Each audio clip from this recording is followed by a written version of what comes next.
Welcome back to Blind Man Morris, and today I'm going to show you why you should open your door while you're using the jack that was supplied with your Morris originally. So you open your door, you pop your jack in the jacking point, assuming that your jacking point is up to scratch. I'm just going to get that so it hits the floor.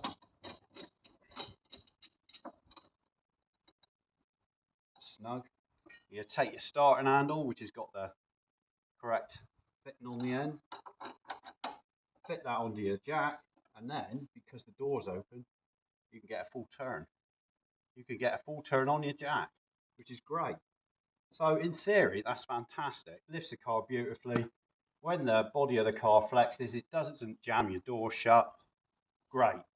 But in practice, it's not so great because if you're on the side of the road, the last thing you want is your door open while you're changing your tyre, uh, with wind blowing, the door flapping open and shut on the jack.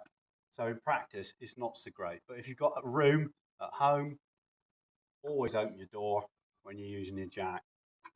If you haven't got that choice and you're on the side of the road and you don't want to flex the body of the car so much it rams the door shut, what you do is you don't close it all the way.